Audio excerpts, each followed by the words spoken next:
Absorbed a lot of criticism of the white paper and the exposure draft.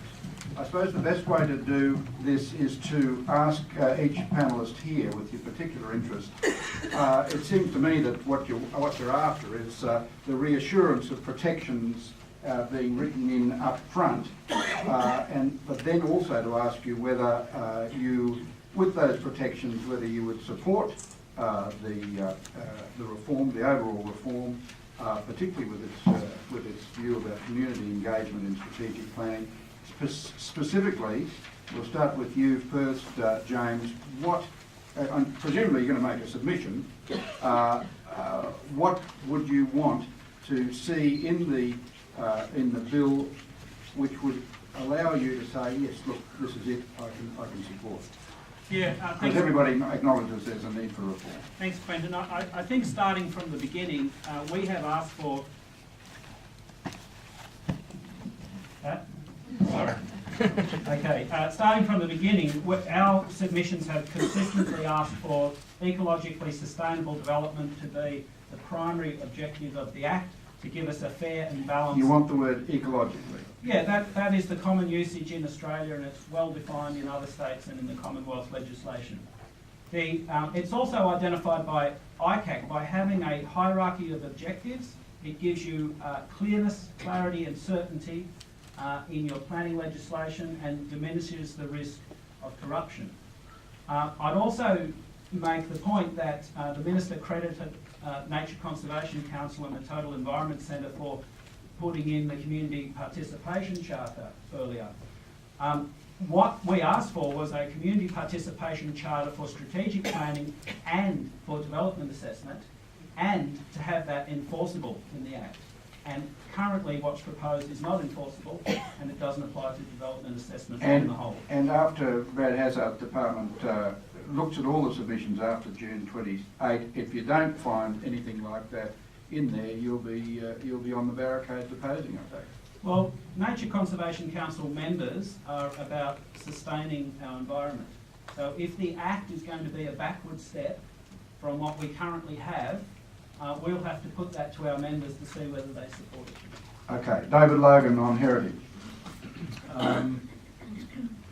Firstly, I think... Is there a way to fix it as far as heritage is concerned? Firstly, the Heritage Council needs to retain its approval role for development affecting places on the State Heritage Register. There needs to be a state policy for heritage. Even after you've heard Mackay say that the heritage protections prevail? Absolutely. Heritage protection doesn't prevail.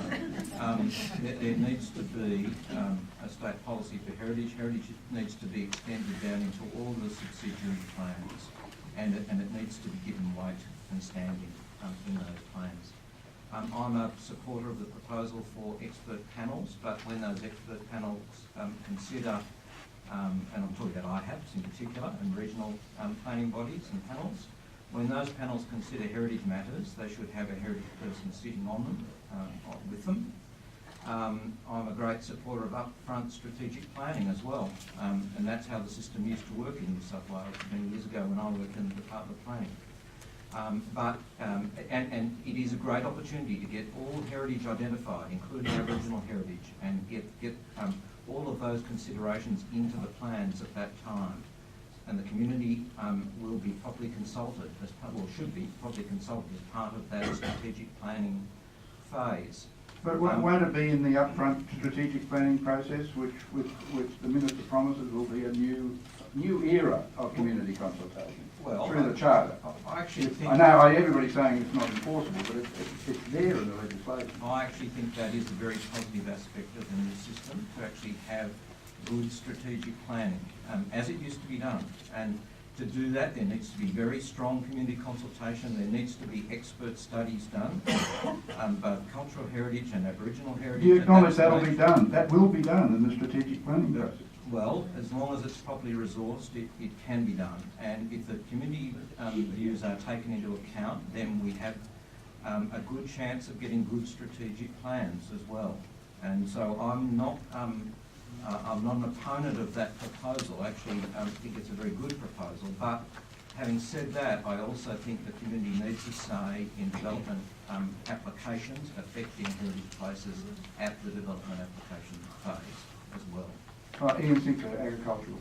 I suppose What would you want in this piece of legislation which would allow you to say, yes, I support it?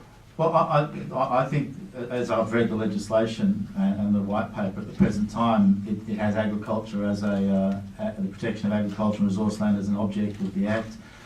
There is a proposal for a planning policy on agriculture. And look, I think that if the other plans that are prepared underneath it, the current Metro strategy has one of its key areas to the protection of the resource lands around Sydney, and I think that's a good thing that we need to think about where our food's coming from. And as long as those other plans replicate that, and also that they don't actually have that as a major problem, that they don't actually create rural land use conflict potential, then I think that's a good thing. I support it, but the big problem is how do we get the community engaged in strategic planning, and that's, as someone who's been doing it for 25 years, it's very difficult. I asked my students, I was teaching strategic planning this morning at university, and I asked my students how they would Why are deal you with asking that? Well, because they're the people that are going to be doing the planning in the future. These are third-year university Well, students. aren't you meant to be telling me? No, I like to find out from them as well. I don't expect to know everything. But yeah, and they were saying that we need to use sort of the web a lot more and communication a lot more and things like that. But I think we've got to think about using the face-to-face communication as well as websites. Isn't it that the digital revolution is exciting because you can see and you'll be able to dig down into any, even on Google Earth and what have you, on any piece of land in New South Wales and work out what the controls are, what you can and can't do with it. And you'll be able to see development proposals in 3D and in their intricate, detailed planning elements while we all educate ourselves about reading plans. Isn't that going to really be a game changer with planning in this state? Yes, that's exactly right, and I think that's all positive stuff. And to be able to get that is fantastic. As a planner, I find it difficult at the moment trying to work my way through all that situation, and the way that the local plans are structured with a strategic intent is a good thing as well. The strategy part at the beginning, and then the zones at the back and things like that. So I think it's a positive step. What seems to me is that we've got a distrust here. We know, having lived in the state. Oh, Quentin, trust me, I'm a planner. Sorry, that was a flippant. Part of the distrust is created by the flexibility that is actually being built into the development assessment system. That is the reason for distrust. And there's no guaranteed outcomes. That's the problem. There's no certainty of heritage outcomes in particular, and probably other outcomes as well. Which piece of legislation around the world gives you in which you would have trust? What shining, enlightened piece of legislation anywhere in the world would give you a guideline as to heritage certainty? Well, I think there are plenty of plans that have been written that actually explain to the community what's intended and what outcomes they can expect to have. And those, I think what you really need is a combination of prescriptive controls and performance-based controls. And what we're getting is only performance-based controls. That is, performance standards and acceptable solutions. And those acceptable solutions don't have to be complied with. Right? So people can introduce or propose other acceptable solutions instead. And it's open to a consent authority to actually approve development that is way beyond the controls. Now, as soon as you introduce that level of flexibility, you remove certainty. Can I make a comment on trust? Yeah. Mr. Ray told us earlier today that there would be a redoubled effort in engaging the community in this strategic planning. And yet what we currently have is the Metropolitan Strategy on Public Exhibition now, which is said to become a growth plan in this new system. So what we're seeing now is an example, presumably, of the government's intent. So how can we have a gazumping of community participation?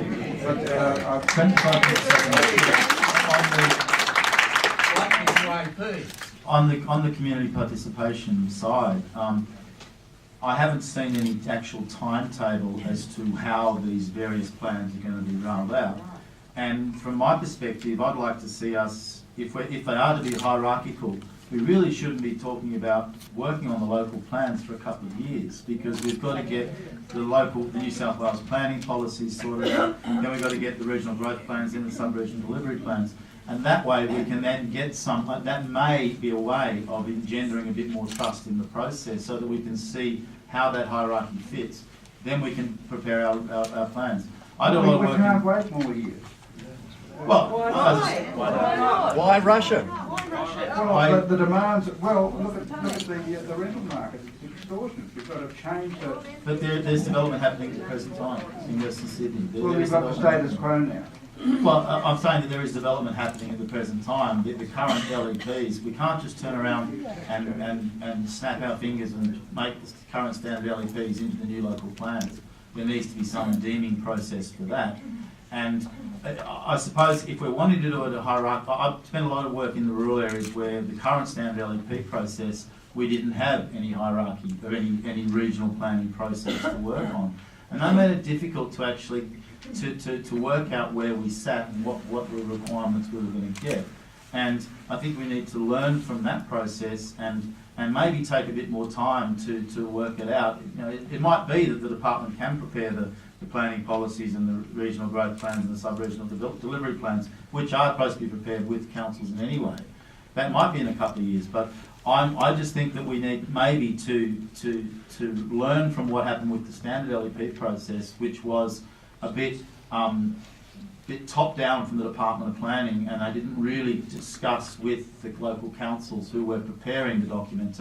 I understand that's going to happen with this process. So, look, I think there's positives, but we need to maybe not necessarily go whatever, bullet a gate straight away. Nicole. If we want to do something really, really quickly to help housing affordability, but particularly to help affordable housing in New South Wales, we need to make a commitment as a state that new development will include a proportion of affordable housing. Now, most of the other jurisdictions in Australia have done that. South Australia, the Minister just made a declaration. How did the Minister in South Australia The Minister just said, from now on, in South Australia, 15% of all housing in new communities and in major redevelopment areas will be affordable to people of low and moderate income. So it means tested for the... access. But if the market is delivering it anyway, there's no need to regulate access. And then the planners had to make it happen. Well, explain how you mean access. Well, if the market is delivering, so at the moment an affordable price point is around about $350,000.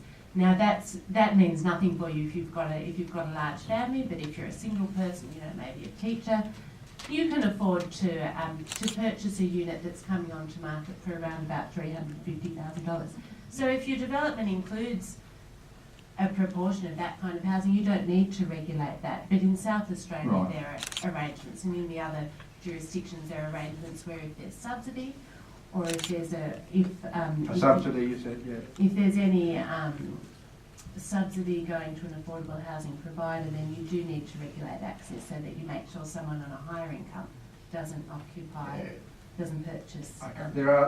It's basically just keeping the price point of a very small proportion of the new housing that's being delivered. It's just keeping that price point at an affordable level. But I just want to say why it's so important to do that now. You can't do it once the plans have changed. When you rezone a piece of land, you can't later go back to the developer and say, now we want you to provide affordable housing. You can't allow a developer to acquire a site and then change the planning parameters, all the while thinking that they weren't going to need to provide affordable housing, and then at the end of the day say, we want you now to deliver the affordable housing. You have to have that expectation up front, and then you can work it into your plans when your rules change, or when you issue an approval that's contrary to existing rules, if there's acceptance and if that fits your strategic plan. David, you want to say something? No, not Okay, well, James. Well, my comment was going to be if that it is affordable housing which is making us rush like a bull at a gate. We could simply revisit the SEPs, the affordable housing SEPs, which allowed the City of Sydney and the municipality of Leichhardt to actually levy those large developments and give that money to a housing trust or a community housing provider to provide low cost housing. We could even ask the state of New South Wales to begin providing housing for people again. Or God forbid, we could ask They don't want to negative do, gearing. James, they don't want to do it. Treasury doesn't want to do that. Can I just interrupt for a minute? I don't think we should accept the argument that we're rushing for affordable housing, because we're not. No, There is it's a not in sense- there. No, there is a sense of urgency around housing supply. The market has been really dead. International financial conditions have reduced development approvals, all around Australia and particularly in New South Wales. The market may pick up, but that's not going to deliver affordable housing. So I don't think we can accept the argument that we're rushing to deliver affordable housing, because we're not seeing that. I think it's also the stuff that the dwelling houses are permissible as complying development under the code set at the moment. So there's no proposal to change that. So that's why I'm thinking it's the development applications and perhaps it's the subdivision applications and the way that we deliver land, which is the more important thing, rather than just racing ahead and preparing the local plans. I'd like to suggest that we need to maybe hasten slowly on that one. Well, it seems to me that what the imperative of the legislation is to lift densities, to give us a greater urban consolidation, because that's where the market is going, and that's where the construction industry wants to go for all the reasons that it's been in recession for half a dozen years or so, and New South Wales has to pick up its game on that, and the macro elements of the population growth, the natural birth rate, and the migration rate. And we're not, as a state, we don't seem to have any control over those things, and Brad Hazard and the planning department have just got to cope with it. There's no coordination between the Commonwealth and the states about what happens to the migrants coming here. It's just dumped on New South Wales, has been, and the states for years. I don't think anyone's arguing that the state of New South Wales doesn't have to deal with that expanding population, or many people's choice to live in a higher density area and get the benefits of public transport and accessibility. That's also where the jobs are. Yeah, but what this debate is about is the community's right to participate in planning decisions which affect their community. It's the community's right to participate in how that development occurs, and I think John Mann gave some great slides today about ticker box development and the contrast between that and really well-designed development. And you'll generally find that well-designed development is better to live in and has a lower footprint on the environment. So I think that's what Is it affordable? Look, I believe that can be affordable, yes. I mean, certainly what... A lot of people can't hear.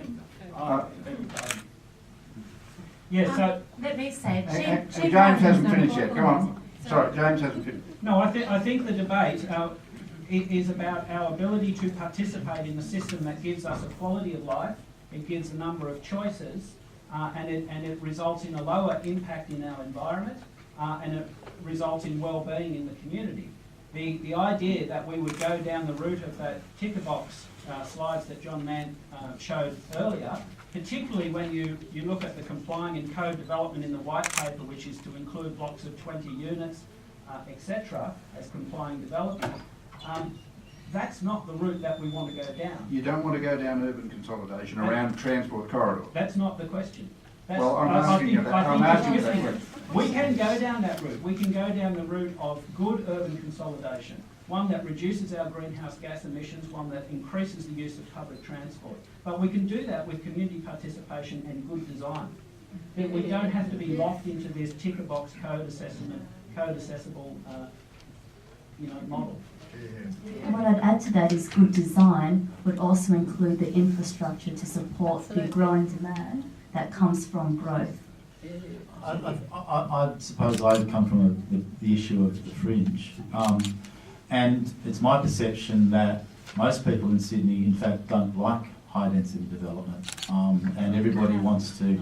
Well, that's what people tell me when Well, that's not what the market says. Well, I agree with that, but I agree with that. But I suppose what I'm hearing from people is that no, we don't want to have development with high density because it overshadows us, and it's a bit like the people that they say it's a good thing, but when it happens next to them, that's when they're up in arms about it. And look, and that's but as planners, I suppose we're here to tell people what they need to know, not what they want to know. We're the people that some people call us the bad news people. I like to call us the right news people. Because we can't win. Because if we say we've got to get density, that means some people are going to lose loss of amenity. If we say let's expand into our fringe, well then we're potentially losing some food producing land. And every time you talk about getting density, and people are saying they don't want it. Now the market is changing, I agree with that, and there is some more high density being developed, but we can become a much more denser city very easily. We don't necessarily have to have all the high-rise all around the areas. We can have some low dense, some 3 or 4 story development along transport corridors and things like that. I think that's what's being proposed. Could I point out that 25 stories is that? Can I just point out that density is a very relative thing. I come from Cessnock, I live in Cessnock. We think 2 stories is dense. But obviously that I live in Bowral, that's really dense for Bowral. Obviously that changes. The important thing is that local communities have a say in what they want and what is acceptable to their community.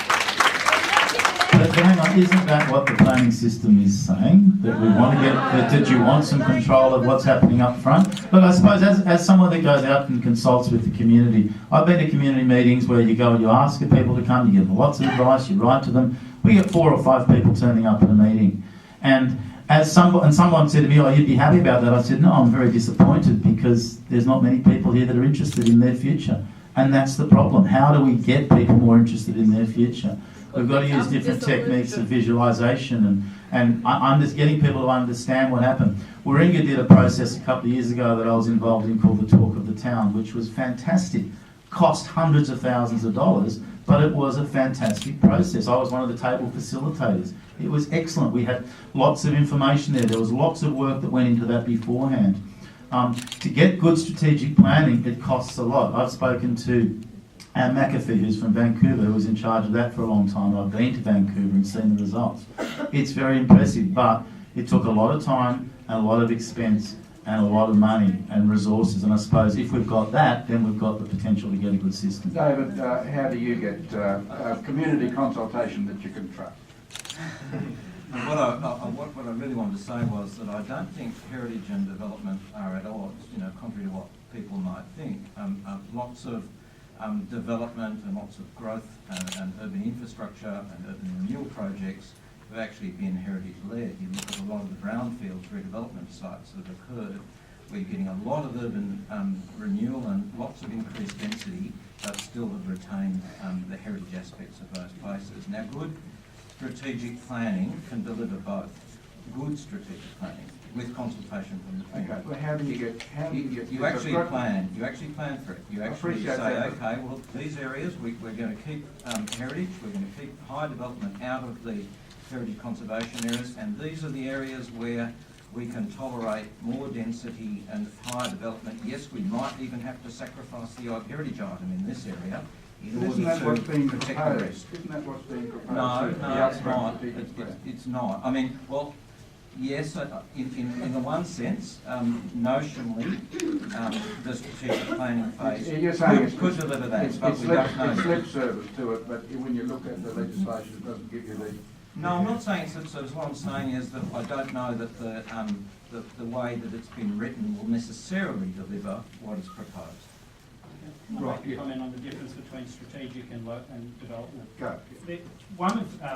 We obviously have regional plans and policies now, and we have local plans, and in all of those plans we have heritage overlays and environmental zones, etc. But one of the things that I've experienced personally is that when you come to a development application, despite the flora and fauna mapping and background information, you will often find that you cannot rely on that for that specific site. So what putting all your eggs in one basket and relying on strategic planning up front does means that when you get to a site-specific location, you can't check that the information is right, you can't check that there might be some specific local knowledge. Wendy Sarkissian gave that fantastic example of flooding in Alexandria earlier, that specific local knowledge that the planners have missed. And that's why it's so important to have community participation at all stages, because you cannot put all the eggs in one basket. Brad's loving this because that's what he's been saying. Yeah, go on. One of the things that's really missing from the Act is an objective for a high-quality built environment. Design excellence. Not only design excellence, but it's about planning excellence as well.